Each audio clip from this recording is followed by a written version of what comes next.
Bună ziua, bine v-am găsit la primul episod.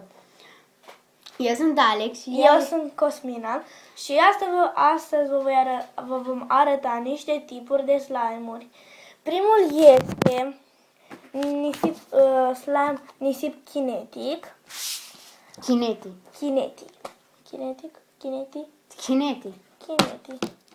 Așa arată. E ca nisipul.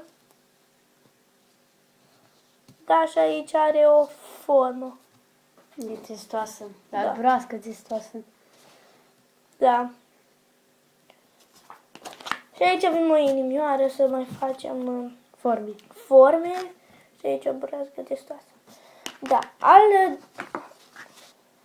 Al doilea tip. Al doilea tip este...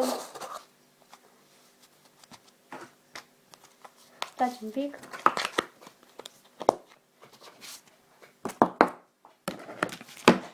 Al doilea tip este acest tip de slime gelatinos. Nu? Adică slime, cum se cheamă? Gelatinos. Da, aici am pierdut capacul. Da? Acesta este galben, numai că parcă se vede ca verdele. Uite și arată. Băi, dar ce e atât de mult ideea? De acolo nu m-am jucat. Așa.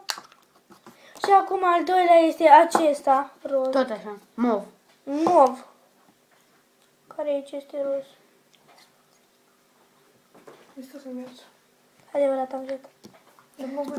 Da, taci din gură.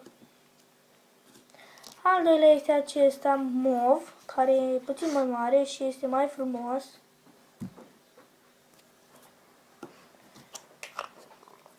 Și al treilea și ultimul, nu cel din urmă, este acesta. Tip pasta. Slime tip pasta. Da.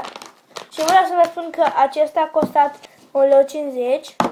Aceste două au costat împreună 2 lei, adică aici 1 leu și aici 1 leu. Și acesta a costat 3 lei, dacă v-ați uitat aici. 3,50, da, e foarte 3 lei scump. 50 sau 3 lei? 3 lei. Așa.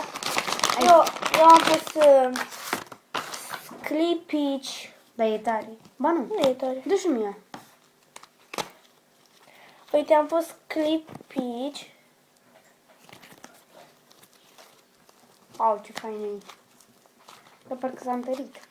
Da, nu m-am jucat prea mult cu el. Dacă mai mi-aduc aminte de el. Hop, hop. Da? Mama, copile! Uite, vedeți?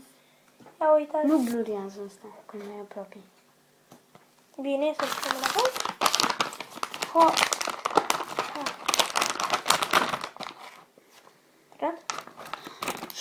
Și cam acesta a fost video. Știu că a fost prea scurt, dar De bea 3 minute.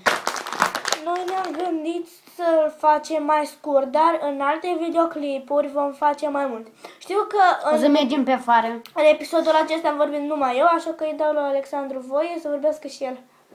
Și cam atât pentru episodul ăsta. O să mai Canalul- facem... Alte videouri. Da, facem pe afară, peste tot. Facem, nu știu, foarte multe provocări, mai ne scrieți Da. în comentarii. Dacă v-a plăcut acest videoclip, dați like, share și abonați-vă. Vă pup! La revedere, pa, pa!